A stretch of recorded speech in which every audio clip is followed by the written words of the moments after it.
আসসালামু আলাইকুম প্রিয় শিক্ষার্থীরা, আজকে আমি আপনাদের সামনে আলোচনা করব যারা বিবিএ থার্ড ইয়ার এবং ফোর্থ ইয়ারে পড়ছেন।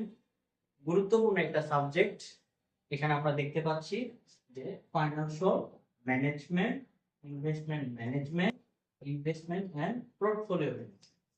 আমাদের আজকে দ্বিতীয় লেকচার, চ্যাপ্টারের নাম হচ্ছে ক্যাপিটাল স্ট্রাকচার। তো শিক্ষার্থী বন্ধুরা, এখানে আমরা একটা অঙ্ক দেখতে পাচ্ছি। এই অঙ্কটা প্রথমে পড়ে নিব, তারপরে এই অঙ্ক আমরা সহজেই সমাধান করার চেষ্টা করব। তো এখানে আমরা দেখতে পাচ্ছি যে কোম্পানি এক্স এবং কোম্পানি ওয়াই, দুইটা কোম্পানির ইনফরমেশন এখানে দেওয়া আছে। কি কি ইনফরমেশন দেওয়া আছে এখানে দেখুন, খেয়াল করে। এখানে ইবিআইটি দেওয়া আছে কত টাকা, 1 লক্ষ টাকা। এক্স কোম্পানি এবং ওয়াই কোম্পানির 1 লক্ষ টাকা করে দেওয়া আছে।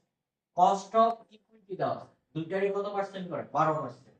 কস্ট অফ ডেট, প্রথমটার নেই, দ্বিতীয়টার আছে। ইন্টারেস্ট এক্সপেন্সেস, টাকা দেওয়া আছে, প্রথমটার নেই, দ্বিতীয়টার আছে 10,000 টাকা। Which company value is higher, কোন কোম্পানির মানটা, ভ্যালুটা বড়, সেটা বের করতে হবে।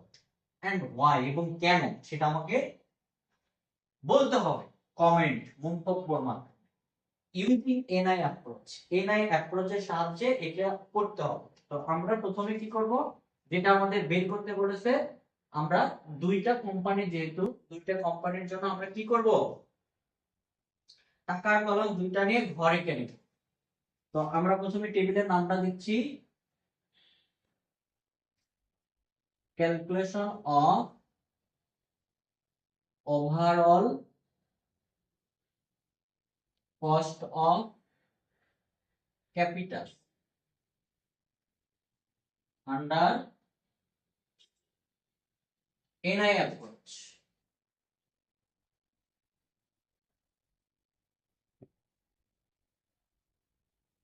এনআই অ্যাপ্রোচের সাহায্যে আমরা কি করব, এই অঙ্কটা সমাধান করব। তো প্রথমে টেবিল নাম লিখে দিচ্ছি।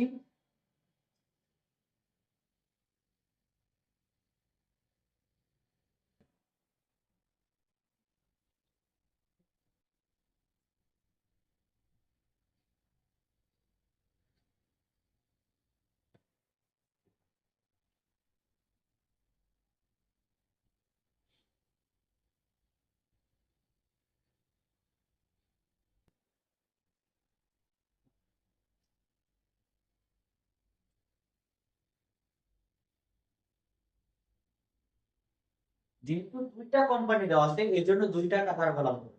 প্রথমটা এক্স কোম্পানি, দ্বিতীয়টা ওয়াই কোম্পানি।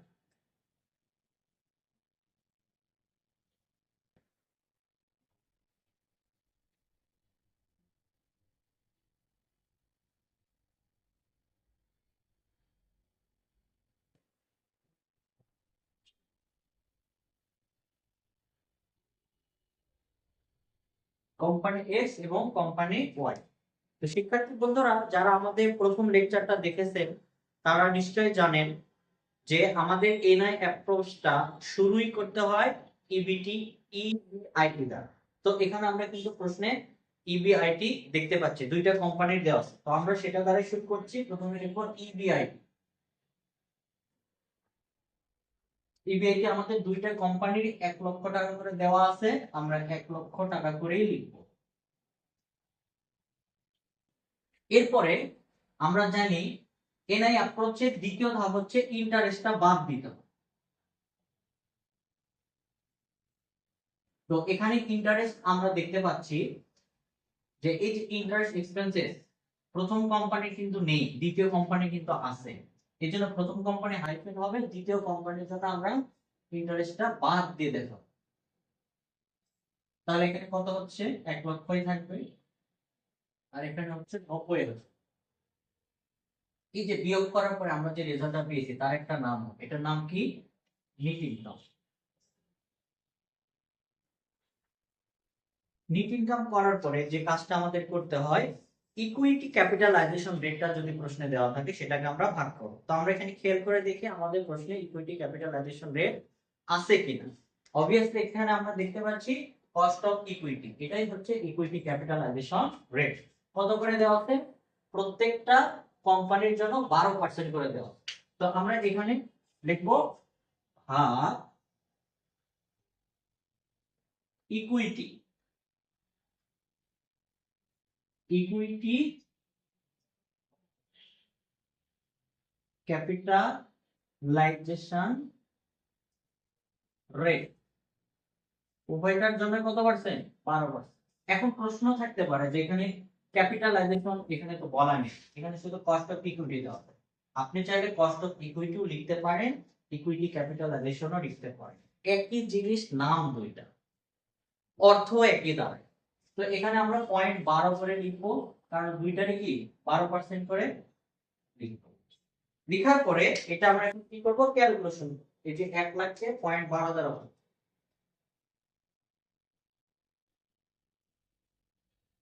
এখানে হচ্ছে 8,33,333।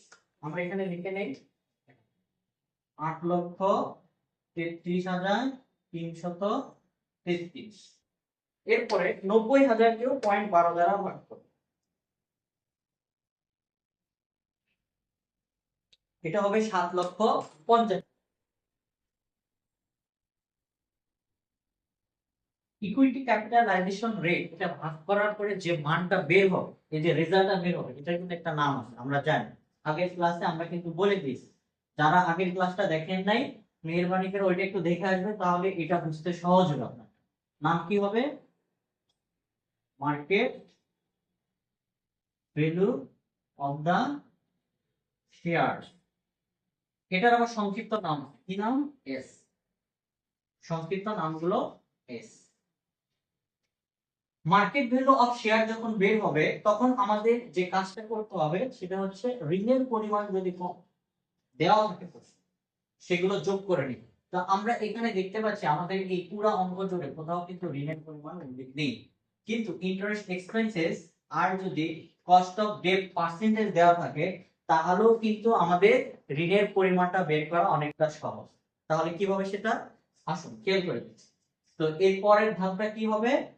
যোগ করতে হয়। কি যোগ করতে হয়? Value of debt, value of debt.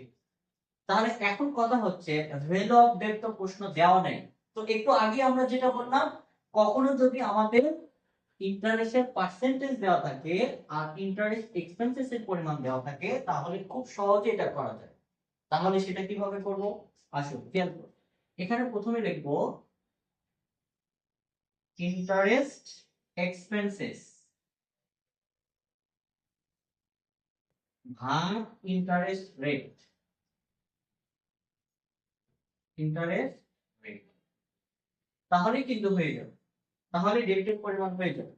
তাহলে কোম্পানি এক্স এর মান দেওয়া নেই, ডেবিটও দেওয়া নেই, ইন্টারেস্টও দেওয়া নেই, কিন্তু ওয়াই এ দেওয়া আছে। সুতরাং আমরা শুধু ওয়াই টা করলেই হয়ে যাচ্ছে।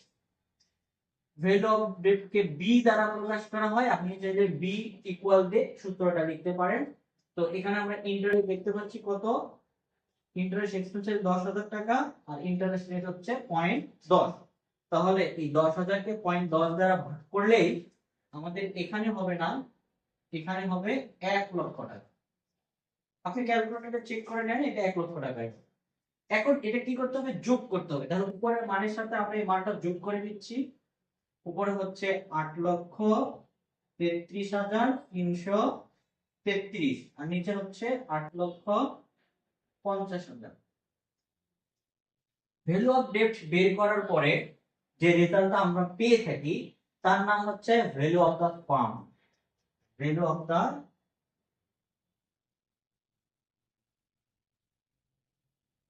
ফার্ম ভি দ্বারা প্রকাশ।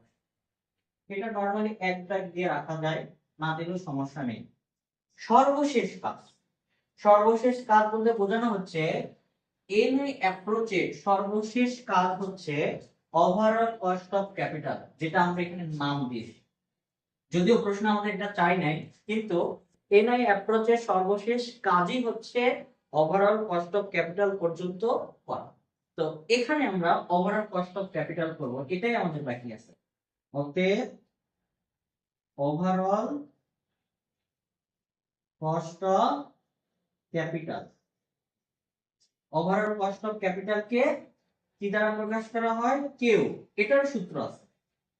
NOI অথবা EBIT ভাগ V গুণন 100। তো আমরা NOI বা EBIT বলতে এই মানটাকেই বুঝি। হ্যাঁ, এটা দুইটা কোম্পানি X এবং Y দুইটার জন্য আলাদা আলাদা করে এটা লিখতে হবে। তো কিভাবে খেয়াল করে দেখুন, কোম্পানি X এর জন্য NOI হচ্ছে 1 লক্ষ টাকা আর V কত 8,33,333। হ্যাঁ, গুণন 100। আবার কোম্পানি Y এর জন্য 1 লক্ষ টাকা আর এটা কত হবে 8,50,000। এটাকে 100 দ্বারা গুণ করবেন। দুইটা রেজাল্ট আমরা ওখানে এখন দেখাবো, দেখি কত হয়। এখানে খেয়াল করে দেখেন, 1 লক্ষ ভাগ 8,33,333 গুণ 100, তাহলে এটা হবে 12%। তাহলে y এর মানটা হবে 12 ক্লোজিং। ঠিক আছে, পরের মানটা তাহলে কত হবে? পরের মানটা আমরা দেখি, 1 লক্ষ ভাগ 8,50,000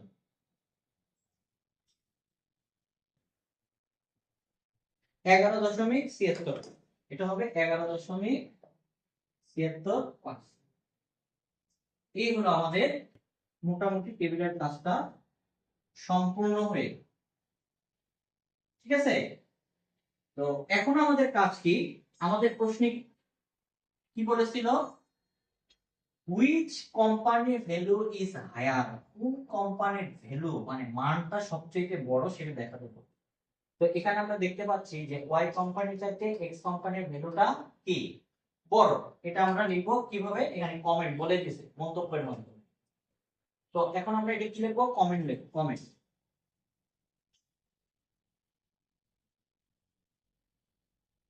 কি লিখবো? Company X is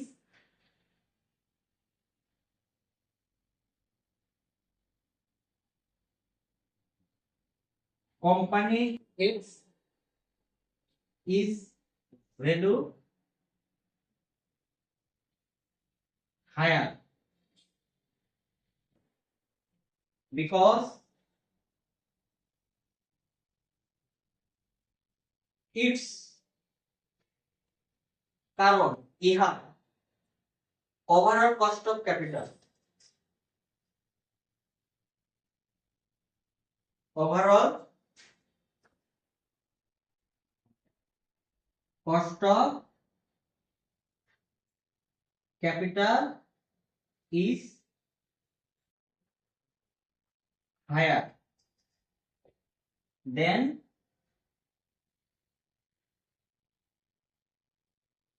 company Y. Company Y হতে কোম্পানি এক্স এর ভ্যালুটা বড়, কারণ এটার ওভারঅল কস্ট অফ ক্যাপিটালটা কি বড়। তো দেখতেই পাচ্ছেন শিক্ষার্থী বন্ধুরা, আমরা সহজ উপায়ে একটা অঙ্ক সমাধান করতে পারলাম। তো আজকের ভিডিওটা আপনাদের কেমন লেগেছে অবশ্যই লাইক কমেন্ট শেয়ার করে আপনাদের মূল্যবান মতামতটা আমাদেরকে জানাবেন। পরবর্তী ভিডিও দেখার আমন্ত্রণ জানিয়ে আজকের ক্লাসটা এখানেই শেষ করছি। সবাই ভালো থাকবেন, সুস্থ থাকবেন, দেখা হবে অন্য কোনো ক্লাসে।